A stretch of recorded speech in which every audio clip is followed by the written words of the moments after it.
I've watched United a lot, particularly recently. Did the Burnley game, watched them against Wolves, Aston Villa. The first thing I've got to say, Marcus Rashford, right? There's no doubt about it. He's a talented player, wonderful football player, and he will come back. His form will come back. But Neil, it just looks as though he's not enjoying his football. He isn't playing with a smile on his face. Is that fair?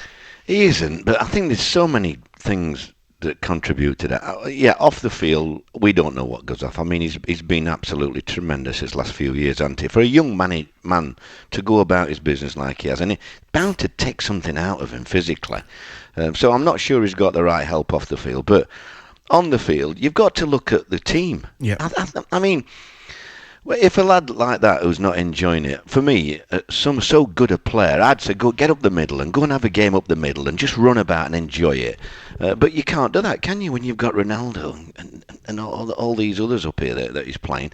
I don't think they know really what they're doing, if I'm honest. But Neil, I looked at it and I said earlier on, I don't know whether you agree or not, first thing I think he's got to do, I think he's got to sit down with Ralph Rangnick or even have a chat with Gareth, somebody that he respects, and just have a chat, a clear the air chat for 10-15 minutes, cup of tea, whatever it may be. The one thing I don't think he has, Neil, in the Manchester United team of teams of the past, they had players that looked, that would put an arm round a youngster, whether it was Stevie Bruce, Brian Robson, even Roy Keane, that you'd imagine would help youngsters coming through. They don't seem to have that, mate.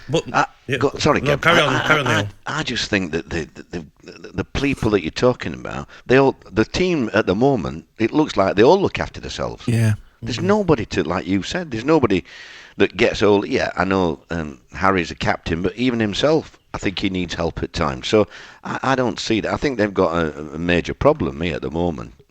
Have you ever had players, you must have had this, the amount of years you spent as a manager, Neil, that have had problems off the field and, haven't come and spoke to you, and then you find out later on? Because to me, it looks like a player to me that's got something going on off the field that maybe he's not telling his manager. It is.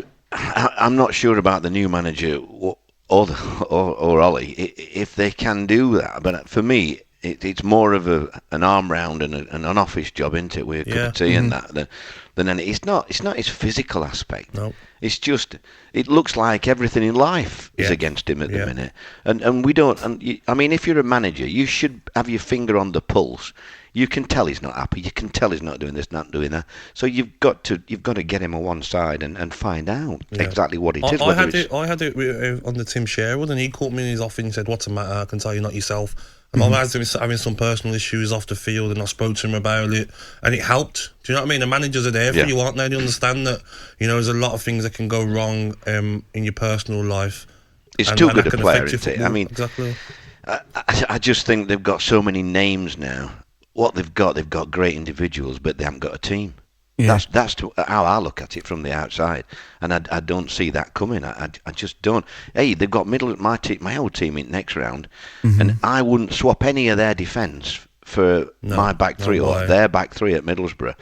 Dale Fry, Dick Steele, and Paddy McNair. I think they're better than Man United's. Mate. It's funny, boys, looking at that, particularly that challenge for the fourth spot. You look at the teams. I think United and Spurs are similar, Neil, again, in the respect that I think you look at their players, and they've got some fantastic talent, some fantastic players, but I'm not sure they're a great team.